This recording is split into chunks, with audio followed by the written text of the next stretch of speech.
الحمد لله نحمده ونستعينه ونستغفره ونعوذ بالله من شرور أنفسنا ومن سيئات أعمالنا من يهده الله فلا مضل له ومن يضلله فلا هادي له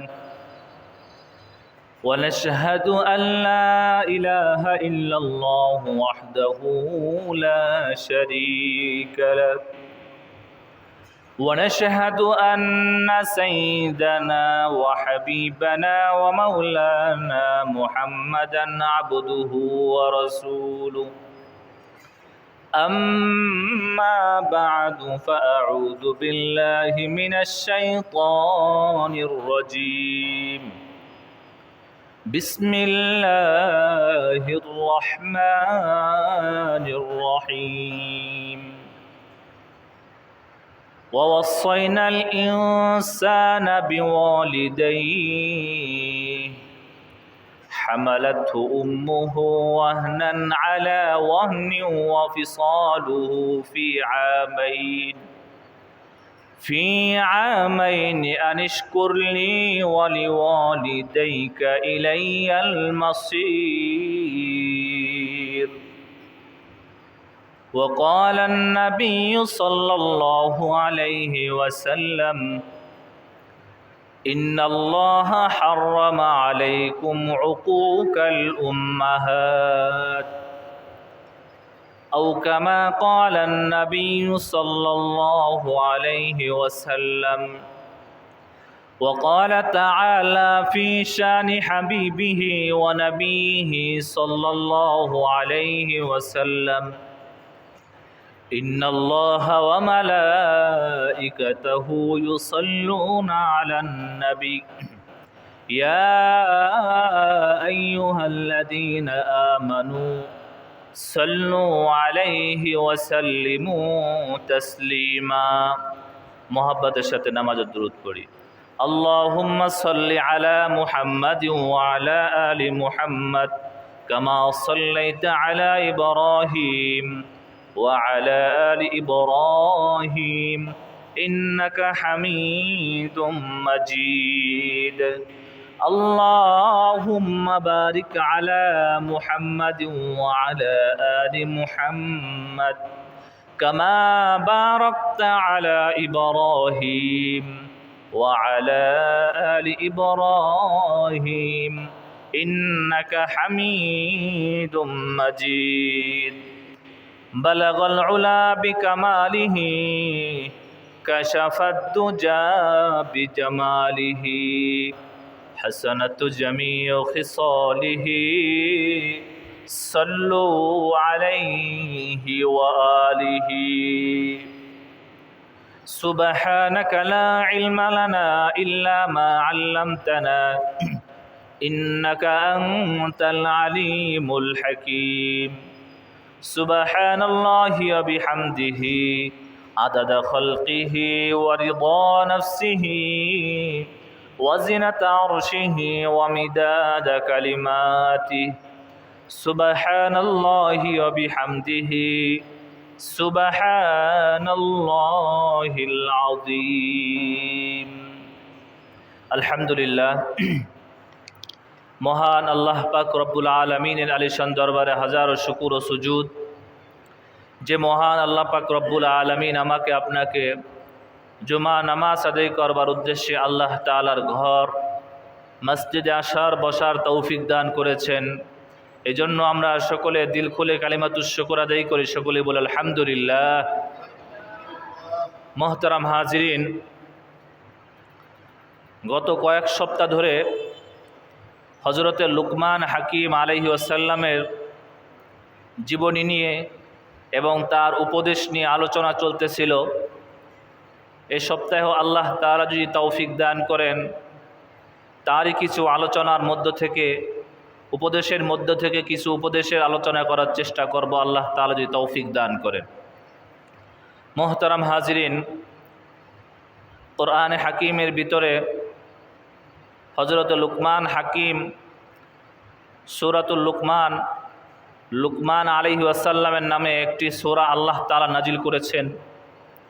এই সূরার ভিতরে হযরত লুকমান হাকিম তার সন্তানকে কিছু উপদেশ নসিহাত করেছিলেন, যেগুলো আল্লাহ তাআলার পক্ষ থেকেও, যদিও লুকমান হাকিম আলাইহিস সালামের উপর ইলহাম হয়েছে, কিন্তু নসিহাতগুলো আল্লাহ তাআলার কাছে প্রিয় হওয়ার কারণে উম্মতি মুহাম্মাদির জন্য কোরআনের ভিতরে আল্লাহ তাআলা ওহী হিসেবে নাজিল করে পৃথিবীর সমস্ত মানুষদেরকে এই নসিহাত সম্পর্কে জানতে এবং নসিহাত অনুযায়ী আমল করতে বলতেছেন। সর্বপ্রথম যে নসিহাত, যে উপদেশ লুকমান হাকিম তার সন্তানকে করেছিলেন, সেই উপদেশটা হচ্ছে লা তুশরিক বিল্লাহ, আল্লাহ তাআলার সাথে কাউকে শরিক করা যাবে না। অর্থাৎ ইমানের বিষয় হযরত লুকমান হাকিম তার সন্তানকে দাওয়াত দিচ্ছেন যে আল্লাহ তাআলা ব্যতীত অন্য কারো ইবাদত করা যাবে না, আল্লাহ তাআলার সাথে শরিক করা যাবে না। কারণ ইন্না শিরকা লাযুলমুন আযীম, নিশ্চয় শিরিকটা হচ্ছে বড় পাপ এবং বড় একটা গুরুত্বপূর্ণ বিষয়। এটা আল্লাহ তাআলা তওবা ব্যতীত কাউকে ক্ষমা করবেন না। তো এরপরে যে আয়াতটা আল্লাহ তাআলা সূরা লুকমানের ভিতরে নাজিল করেছেন, সেটা হচ্ছে যখনই কোনো পিতা তার পুত্রকে, সন্তানকে আল্লাহ তাআলার তাওহীদ সম্পর্কে ধারণা দিবে, আল্লাহ তাআলার সাথে সম্পর্ক জোড়াই দিবে, ইবাদতের জন্য উপদেশ দিবে, শিরিক না করার জন্য বলবে, আদেশ করবে, এমন কথাগুলো যখনই বলবে তখনই কেমন যেন আল্লাহ তাআলার উপর একটু দায়ভার এমন হয়ে যায়। ওই সন্তানকে কেমন যেন আল্লাহ তাআলা বলতেছেন, হে সন্তান, যখন তোমার পিতা আমার পরিচয় তোমার সামনে তুলে ধরেছে, আমার উপরে দায়িত্ব কেমন যেন এমন হয়ে গেছে, তুমি তোমার পিতার অনুগত হও, তুমি তোমার পিতার সাথে সদ্ব্যবহার করো, পিতামাতার সাথে সদ্ব্যবহার করো। এই সম্পর্কে আল্লাহ তাআলা তার নসিহাতের মাঝে একটা আয়াত ঢুকাই দিয়ে এইভাবে বলতেছেন, ওয়াসাইনাল ইনসানা বিওয়ালিদাইহি, আল্লাহ তাআলা পৃথিবীর সমস্ত সন্তানদেরকে আদেশ করতেছেন, ওয়াসাইনাল ইনসান, পৃথিবীর সমস্ত মানুষদেরকে আদেশ করেন, বিওয়ালিদাইহি, সেজন্য তার পিতামাতার প্রতি শ্রদ্ধাশীল হয়, পিতামাতার প্রতি যেন সদ্ব্যবহার করে। কারণ কি? হামালাতহু উম্মুহু ওয়াহনান আলা ওয়াহনিন ওয়া ফিসালুহু ফি আমাইন, কারণ তার মাতা, হামালাতহু উম্মুহু ওয়াহনান আলা ওয়াহনিন, কারণ তার মাতা তাকে গর্ভে ধারণ করেছে, অনেক কষ্টে গর্ভে ধারণ করেছে। গর্ভে ধারণ করাটাও অনেক কষ্ট, আবার গর্ভপাত এটাও অনেক কষ্টের, আবার যখন দুধ পান করায় 2 বছর, এটাও অনেক কষ্টের।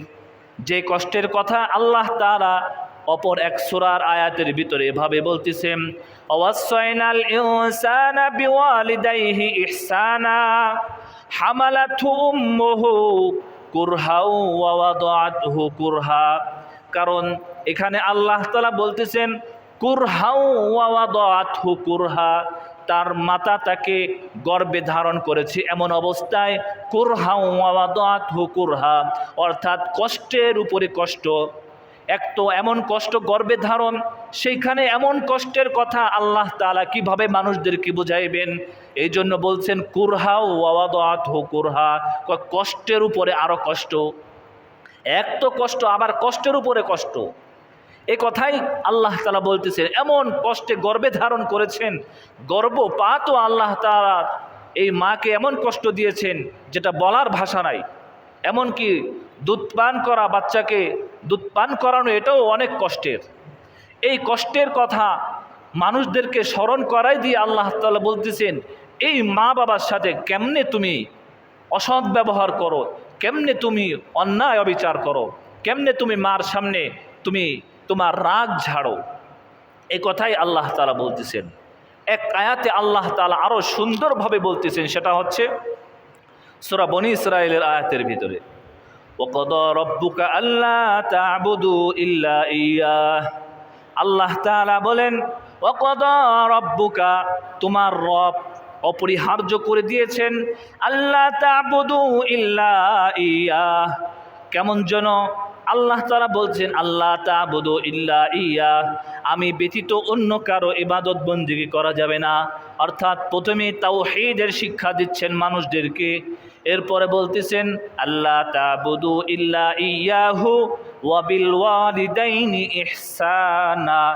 আর সন্তানদেরকে আদেশ করতেছেন, হে সন্তান তুমি তোমার মার সাথে সৎ ব্যবহার করো, ভালো ব্যবহার করো, উত্তম আচরণ করো। খারাপ ব্যবহার, দুর্ব্যবহার তুমি তোমার মায়ের সাথে করো না, তোমার বাবার সাথেও করো না। এ কথা আল্লাহ তাআলা কোরআনের ভিতরে বলতেছেন।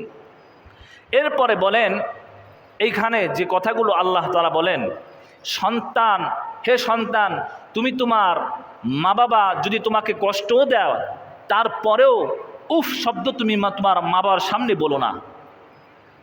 আল্লাহ তা'বুদু ইল্লা ইয়্যাহু ওয়া বিল ওয়ালিদাইনি ইহসানা ইম্মা ইয়াবলুগান্না ইনদাকাল কিবারা আহাদুহুমা আও কিলাহুমা ফালা তাকুল লাহুমা।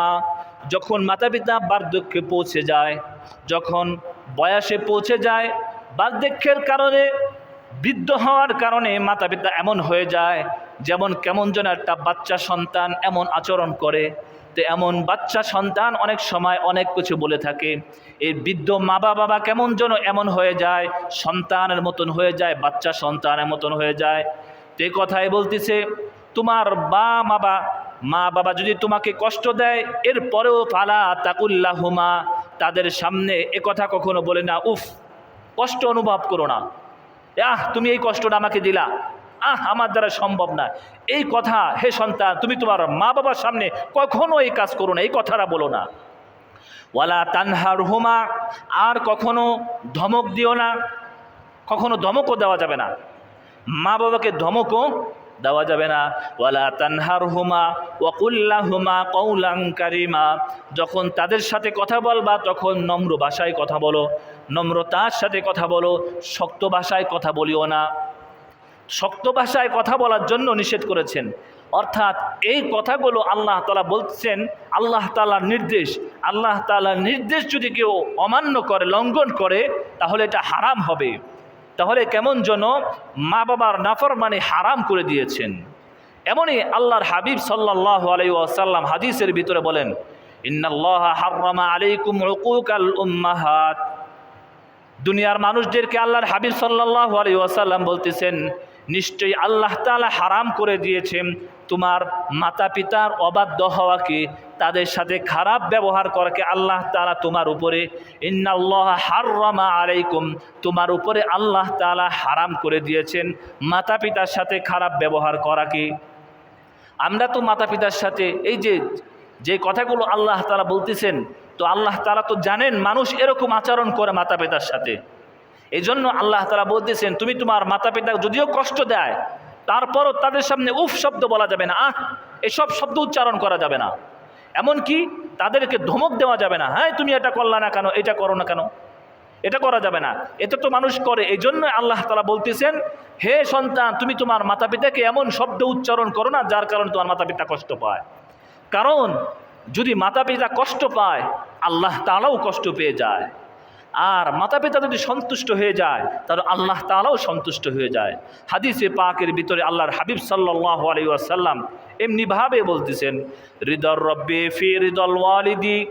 দুনিয়ার মানুষ, তোমরা যদি আল্লাহ তাআলার সন্তুষ্টি অর্জন করতে চাও, রিদর রব্বি, আল্লাহ তাআলার সন্তুষ্টি যদি তালাশ করো, ফি রিদল ওয়ালিদি, তাহলে মাতা পিতার সন্তুষ্ট করো।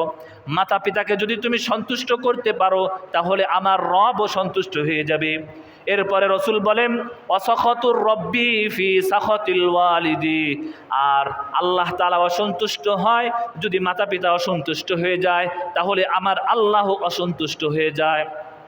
অর্থাৎ যদি আল্লাহ তাআলা সন্তুষ্টি অর্জন করতে চাও, তাহলে আল্লাহকে সন্তুষ্ট তো করবাই, আগে মাতা পিতাকে সন্তুষ্ট করো। আর যদি আল্লাহকে নারাজ হয়ে যায় কোন বিষয়, আল্লাহ কোন বিষয় নারাজ হয়ে যায়, যদি মাতা পিতা নারাজ হয়ে যায়, কষ্ট পায়, কেমন যেন আল্লাহ তাআলাও কষ্ট পায় সব বিষয়। মোহতারাম হাজিরিন, এই জন্য মাতা পিতার সাথে খুব নম্র ব্যবহার করা উচিত। নম্র ব্যবহার করলে, নম্র ব্যবহার করাকে আল্লাহ পছন্দ করেন। যে নম্র ব্যবহারকারী হয়, নম্র ব্যবহারকারীকে আল্লাহ তাআলা পছন্দ করেন। এমনকি নম্র ব্যবহার করার কারণে আল্লাহ তাআলা যে নিয়ামত দান করেন, কঠোর ব্যবহারকারীকে আল্লাহ তাআলা সেই নিয়ামত দান করেন না। হাদিসে পাকের ভিতরে আল্লাহর হাবিব সাল্লাল্লাহু আলাইহি ওয়াসাল্লাম এইভাবেই বলতেছেন, ইন্নাল্লাহা রফিকুন, আল্লাহ তাআলা নম্র ব্যবহারকারীকে পছন্দ করেন। ইউহিব্বুর রিফকা, আর নম্রতাওকেও পছন্দ করেন। ইউতি আলার রিফকি, নম্র ব্যবহারকারীকে আল্লাহ তাআলা যেই নিয়ামত দান করেন, মা লা ইউতি আলাল আনাফি, কঠোর ব্যবহারকারীকে আল্লাহ তাআলা সেই নিয়ামত দান করেন না। অর্থাৎ যে ব্যক্তি নম্রতা অবলম্বন করবে, মাতা পিতার সাথে নম্র ব্যবহার করবে, আল্লাহ তাআলাও তার সাথে নম্রতা ব্যবহার করবেন। আর যদি খারাপ ব্যবহার করা হয়, আল্লাহ তাআলাও তার সাথে খারাপ আচরণ শুরু করবেন। এই জন্য মাতা পিতার সাথে সবসময়ের জন্য ভালো ব্যবহার করা উচিত। আল্লাহ তাআলার নির্দেশ, আল্লাহ তাআলার হুকুম, এটা খারাপ ব্যবহার করা যাবে না। মুহতারাম হাজিরিন, মাতা পিতার এমনভাবে 14টি হক রয়েছে। মা বাবার 14টি হক রয়েছে। জীবিত থাকা অবস্থায় 7টা হক, আর যদি ইন্তেকাল করে তাহলে আরও 7টা হক, এরকম মোট 14টি হক রয়েছে। জীবিত থাকা অবস্থায় 14টি হকের ভিতরে সর্বপ্রথম যে হক, সেটা হচ্ছে মাতা পিতাকে সম্মান করা, শ্রদ্ধাশীল হওয়া, সম্মান করা। আজ দেখা যায় এই যে মাতা পিতার সাথে সন্তান খারাপ ব্যবহার করে, এমন জাগতিক শিক্ষার কারণে আমাদের মাদ্রাসা লাইন আলহামদুলিল্লাহ এমন শ্রদ্ধাশীল মাতা পিতার সাথে সদ্ব্যবহারের আদেশ তো আল্লাহ তাআলা করেছেনও। উস্তাদগণ সবসময়ের জন্য বলে, বাড়িতে যখন যাবা তোমার মায়ের সাথে তুমি সাক্ষাৎ করবা, এমন নিয়তে যাও যেন বাড়িতে যে তুমি হজ পালন করতে পারো। একথাই আল্লাহর হাবিব সাল্লাল্লাহু আলাইহি ওয়াসাল্লাম হাদিসে পাকের ভিতরে এমন একটা কথা বলেছেন, মা মিন ওয়ালাদিন বারিন ইয়ানজুরু ইলা আবাওয়াইহি নাজারাতা রাহমাতিন, যদি কোনো নেককার সন্তান তার পিতামাতার দিকে রহমতের নজরে চায়, রহমতের দৃষ্টিতে চায়, যদি কোনো নেককার সন্তান মাতা পিতার দিকে এমনভাবে চায়, এটা আমার মাতার চেহারা, এটা আমার বাবার চেহারা, এই মা আমার জন্য অনেক কষ্ট করেছে, এই বাবা আমার জন্য সর্বক্ষণিক কষ্ট করে, এমন দয়ার নজর যদি মা বাবার দিকে দৃষ্টিপাত করে, ইয়ানজুরু ইলা আবাওয়াইহি নাযারাতা রাহমাতিন, রহমতের নজর যদি বাবার দিকে মার দিকে একবার চায়, রসুল বলেন, ইল্লা কাতাবাল্লাহু লাহু বিকুল্লি নাজরাতিন হাজ্জাতান মাবরুরাতাম, প্রত্যেকবার তাকানোর কারণে আল্লাহ তাআলা তার আমলনামায় একটি কবুল হজের সওয়াব তার আমলনামায় লিখে দেন। রহমতের নজরে যতবার তাকাইবেন। এরপরে সাহাবা ইকরাম রাদিয়াল্লাহু তাআলা আনহু বলেন, ইয়া রাসূলুল্লাহ, ইয়া হাবিবাল্লাহ, আমরা তো দৈনিক অনেকবার তাকাইতে পারি, আমি যদি আমার মাতা পিতার দিকে যদি 100 বার তাকাই, তাহলে কি আল্লাহ তাআলা আমার আমলনামায় 100 বার কবুল হজের সওয়াব লিখে দিবেন? রসুল বললেন, হ্যাঁ, অবশ্যই অবশ্যই। তুমি যদি তোমার মাতা পিতার দিকে 100 বার রহমতের নজরে তাকাও, এমন নজরে তাকাও যে আমার এই মা আমাকে গর্ভে ধারণ করেছে, এই মা আমাকে দুধ পান করাইছে, কতই না কষ্ট হয়েছে, এই মা আমার জন্য এখনো কষ্ট করে, এই বাবা আমার জন্য এখনো কষ্ট করে, এমন নজর যদি তাকায়, 100 বার তাকানোর কারণেও আল্লাহ তাআলা তার আমল নামায় 100টা কবুল হজের সওয়াব তার আমল নামায় লিখে দেন। মোহতারাম হাজিরিন, এই জন্য মাতা পিতার সাথে 1 নম্বরে যেই হক, সেটা হচ্ছে সদ্ব্যবহার করা, মাতা পিতার প্রতি সম্মান করা, শ্রদ্ধাশীল হওয়া।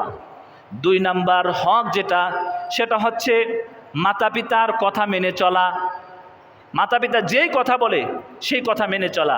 তবে আল্লাহ তাআলা বলে দিচ্ছেন, যদি বলে ওয়া ইন জাহাদাকা আলা আম তুশরিকা বি, যদি তোমাকে তোমার মাতা পিতা বলে যে তুমি শিরিক করো, ওই মাজারে পূজা করো, ওই মাজারে সেজদা করো, ওই বাবার নামে মানত করো, এমন যদি অন্যায় কথাবার্তা বলে, শিরিকপূর্ণ কথাবার্তা বলে যে তুমি শিরিক করো, অথবা যেই বিষয়ে আপনার জ্ঞান নাই, অর্থাৎ আপনাকে অবাধ্যতার, আল্লাহ তাআলার অবাধ্যতা হয় এমন কাজের আদেশ করে, সেক্ষেত্রে মানা যাবে না, সেক্ষেত্রে পাশ কেটে চলে যেতে হবে। তারপরেও কেমন পাশ কাটতে হবে? সৎ ব্যবহারের সাথে মাতা পিতার সাথে পাশ কেটে চলে যাওয়া, যে বাবা আমার পক্ষে এটা সম্ভব না। ধমক দিয়ে না, হ্যাঁ তুমি আমাকে শিরিকের কথা আদেশ করতেছো, তুমি আমাকে অন্যায় অবিচার করতে বলতেছো, আমার পক্ষে সম্ভব না, এরকম না। হিকমতের সাথে মাতা পিতাকে বুঝিয়ে, বাবা আমার পক্ষে সম্ভব না, এটা করা আমার দ্বারা আমি পারতেছি না, এরকমভাবে চলে যাওয়া। যাই হোক, তাহলে 2 নম্বর হচ্ছে মাতা পিতার কথা মানা। 3 নম্বর হচ্ছে মনে প্রাণে মাতা পিতাকে মহব্বত করা। এমন নয় মুখে শুধু মহব্বত করলাম, কাজে না। মুখে মহব্বত, মনের থেকে না, এমন জোর না হয়। এক সন্তান ওয়াজের মাহফিলে শুনছে যে মাতা পিতার সাথে সদ্ব্যবহার করতে হবে, মাতা পিতার খেদমত করতে হবে, তাদেরকে কিছু খাওয়াতে হবে। শুনে মাতা পিতা বৃদ্ধ বয়স হয়ে গেছে, 80-90 বয়স, তার দাঁত একটাও নাই, তো বা রাতের বেলা ওয়াজ শুনে এক গাঁঠি আখ কিনে লয়েছে। আখ আইনে মা বাবাকে বলতেছে, বাবাকে বলছে, বাবা এই যে আখ দিলাম, আজকে মাহফিলে শুনে আসছি, মাহফিলে শুনছি মাতা পিতার খেদমত করতে হবে, এই যে আখ দিলাম তুমি এগুলো সবগুলো খাইবা, নাতিপুতি কাউকে দিবা না। তো বলেন তো দেখি, এই খেদমত কি তার এখন প্রয়োজন? এই আখ কি, তার দাঁত একটাও নাই, সে কি আখ খেতে পারবে? পারবে না। তো এরকম খেদমতের দরকার নাই, যেই খেদমতের কারণে উপকার হবে এমন খেদমত করা। 3 নাম্বার মহব্বত করা, খেদমত করা, দিল থেকে খেদমত করা। অর্থাৎ যখন যেটা প্রয়োজন, এরপর একটা আছে প্রয়োজন পূরণ করা। তার অনেক সময় অনেক প্রয়োজন হতে পারে, টাকা পয়সা দিয়ে তাকে সাহায্য করা, টাকা পয়সা দেওয়া। আপনি সংসারে সব খরচ চালাইতেছেন, তারপরেও মার হাতে বাবার হাতে কিছু টাকা উঠিয়ে দেওয়া, যে বাবা এটা দিয়ে আপনি হাত খরচ চালায়েন। কারণ সবারই তো কম বেশি হাত খরচ থাকে, যে বাবা এটা দিয়ে আপনি হাত খরচ চালায়েন, মা এটা যদি আপনার প্রয়োজন হয় আপনি এটা দান সৎকা করেন বা আপনার প্রয়োজন পূরণ করেন। এইভাবে প্রয়োজন পূরণ করা। 6 নাম্বার সেটা হচ্ছে সর্বদা মাতা পিতার আরাম আয়েশের ব্যবস্থা করা। মাতা পিতা যেন আরামে থাকে, আয়েশে থাকে, ভালো অবস্থায় থাকে, এই ফিকির সবসময়ের জন্য করা। 7 নাম্বার সেটা হচ্ছে নিয়মিত তাদের সাথে সাক্ষাৎ করা। এই 7টা হচ্ছে মাতা পিতার হক। খেদমত করা, তাদেরকে মোহাব্বত করা, তাদের প্রয়োজন পূরণ করা, তাদেরকে ভালোবাসা সম্মান করা, এরপরে তাদের আরাম আয়েশের ব্যবস্থা করা, আর নিয়মিত তাদের সাথে সাক্ষাৎ করা। এই 7টি হচ্ছে জীবিত থাকা অবস্থায় তাদের হক। আর যদি মাতা পিতা ইন্তেকাল করে তারপরেও 7টি হক এমন বেঁচে থাকে। সেই 7টি হক কি? 1 নাম্বার হচ্ছে মাতা পিতার জন্য আল্লাহ তাআলার কাছে ইস্তেগফার পাঠ করা, হায় আল্লাহ আমার মাতা পিতাকে ক্ষমা করে দেন, মাফ করে দেন। সেজন্য আল্লাহ তাআলা কোরআন হাকিমের ভিতরে শিক্ষা দিচ্ছেন, রব্বির হামহুমা কামা রব্বায়ানি সগীরা। হে আমার রব, আমার মাতা পিতাকে যেহেতু কবরে চলে গেছে, আপনি এমন ব্যবহার করেন, ছোটকালে যেমন আমার মাতা পিতা আমার সাথে যেমন আচরণ করেছে, যেমন নম্র ব্যবহার করেছে, আমাকে আদর আল্লাহ দিয়ে আমাকে যেমন বড় করেছে, আমাকে যেমন আদর সোহাগ দিয়েছে, স্নেহ করেছে, আমার পিতামাতাকেও এরকম আদরের সাথে এরকম নম্র ব্যবহার কবরে তাদেরকে করিয়েন। রব্বির হামহুমা কামা রব্বায়ানি সগীরা। সূরা নূহের ভিতর আরেকটা আয়াত এভাবেই পড়া যায়, ক্বালা রব্বিগফিরলি ওয়ালিওয়ালিদাইয়া ওয়ালিমান দাখালা বাইতিয়া মুমিনান ওয়ালিল মুমিনিনা ওয়াল মুমিনাত ওয়ালা তাজিদিয যালিমিনা ইল্লা তাবারা। এটাও পড়তে পারেন। আরেকটা দোয়া এভাবে আছে, রব্বিগফিরলি ওয়ালিওয়ালিদাইয়া ওয়ালিল মুমিনিনা ইয়াউমা ইয়াকুমুল হিসাব। এই দোয়াটাও পড়তে পারেন। অর্থাৎ যদি কারো বাবা মা ইন্তেকাল করে তাহলে তাদের জন্য 1 নাম্বার আল্লাহ তাআলার কাছে ক্ষমা চাইতে হবে। 2 নাম্বার সওয়াব রেসানি করা, অর্থাৎ মাঝে মাঝে কোনো ফকির মিসকিন, কোনো অসহায় দরিদ্রদেরকে বাবা মার নামে খরচ করে দেওয়া, কিছু দান করে দেওয়া, কিছু নফল রোজা রেখে তাদের জন্য সওয়াব পাঠানো, নফল নামাজ পড়ে তাদের জন্য সওয়াব পাঠানো, জিকির আজকার করে তাদের জন্য সওয়াব পাঠানো, এটাই হচ্ছে সওয়াব রেসানি। এটা হচ্ছে 2 নাম্বার। 3 নাম্বার হচ্ছে তাদের সমবয়সী বন্ধু বান্ধব যারা আছে তাদেরকে সম্মান করা। 4 নাম্বার হচ্ছে তাদের সমবয়সী যারা আছে তাদেরকে সাহায্য করা। চাচা থাকলে, তাদের বন্ধু, অনেক দূরের বন্ধু, একসাথে অনেক দিন লেখাপড়া করেছে, একসাথে অনেক দিন ব্যবসা করছে, তাদেরকে সম্মান করা, তাদেরকে সহযোগিতা করা 4 নাম্বার। 5 নাম্বার হচ্ছে ঋণ থাকলে ঋণ পরিশোধ করা, আমানত থাকলে আমানত আদায় করে দেওয়া। 6 নাম্বার হচ্ছে শরিয়ত সম্মত যদি কোনো ওসিয়াত করে থাকে এই ওসিয়াতটা পূরণ করা। 7 নাম্বার হচ্ছে নিয়মিত তাদের কবর জিয়ারত করা।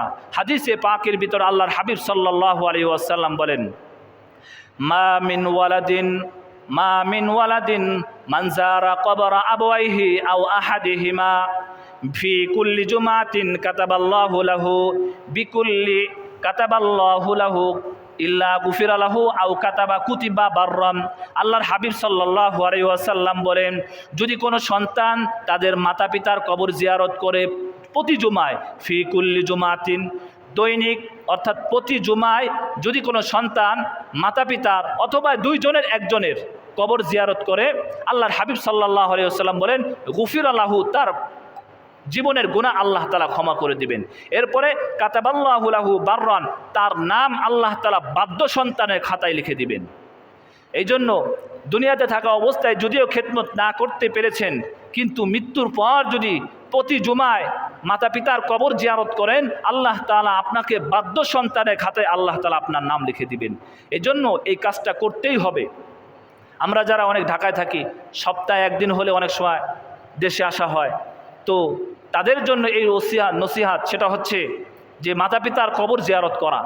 এইখানে থাকুক আর সেইখানে থাকুক, যেইখানে থাকুক, সম্ভব হলে মাতা পিতার কবর জিয়ারত করা। তাহলে আল্লাহ তাআলা আপনার গুনাহরাশি মাফ করে দিবেন, এমনকি আল্লাহ তাআলা আপনাকে বাধ্য সন্তানের খাতায় আল্লাহ তাআলা আপনার নাম লিখে দিবেন। পারবো না ইনশাআল্লাহ? জি। এরপরে মোহতারাম হাজিরিন, আল্লাহর হাবিব সাল্লাল্লাহু আলাইহি ওয়াসাল্লাম হাদিসের ভিতরে বলেন, যদি কোনো নাফরমান সন্তান, যদি কোনো সন্তান পিতামাতার নাফরমানি করে, কথা না মানে, সেক্ষেত্রে কি হবে? আল্লাহর হাবিব সাল্লাল্লাহু আলাইহি ওয়াসাল্লাম বলেন, মান আদরাকা আবওয়াইহি ইনদাল কিবারি আও আহাদিহিমা আও কিলাহুমা, যদি কোনো সন্তান তাদের মাতা পিতা দুইজনকে পায়, আও আহাদিহিমা, যদি একজন অথবা একজনকে পায়, বাবা হোক অথবা মা হোক, এমন দুইজনের একজনকে যদি পায়, আর যদি খেদমত করে জান্নাত কামাইতে না পারে, লাম ইয়াদখুলিল জান্নাহ, সে কখনোই জান্নাতে প্রবেশ করবে না। আর এক হাদিসের ভিতরে আল্লাহর হাবিব সাল্লাল্লাহু আলাইহি ওয়াসাল্লাম বলেন, হুমা জান্নাতুকুমা ওয়া নারুকুমা, মাতা পিতা এমন কেমন যেন তোমার জান্নাত অথবা তোমার জাহান্নাম। হুমা জান্নাতুকুমা ওয়া নারুকুমা, মাতা পিতা হয়তো তোমার জান্নাত হবে, অর্থাৎ যদি তুমি তাদের খেদমত করো, তাদের মন সন্তুষ্ট করতে পারো, তাহলে আল্লাহ তাআলা তোমাকে জান্নাত দান করবে। আর যদি অসন্তুষ্ট হয়ে যায়, ও না রুকুমা, তোমার জন্য রয়েছে জাহান্নাম। মুহতারাম হাজিরিন, এই জন্য মাতা পিতার সাথে সদ্ব্যবহার করা আল্লাহ তাআলা তো হুকুমই করতেছেন, কেমন যেন অবাধ্য হওয়া হারাম করেছেন। আর এক হাদিসের ভিতর আল্লাহর হাবিব সাল্লাল্লাহু আলাইহি ওয়াসাল্লাম বলেন, জিজ্ঞাসা করা হলো, ইয়া রাসূলুল্লাহ, সবচেয়ে বড় কবিরা গুনাহ কোনটি? তখন আল্লাহর হাবিব সাল্লাল্লাহু আলাইহি ওয়াসাল্লাম বললেন, আল ইশরাকু বিল্লাহ, সবচেয়ে বড় কবিরা গুনাহ হচ্ছে আল্লাহ তাআলার সাথে শরীক করা।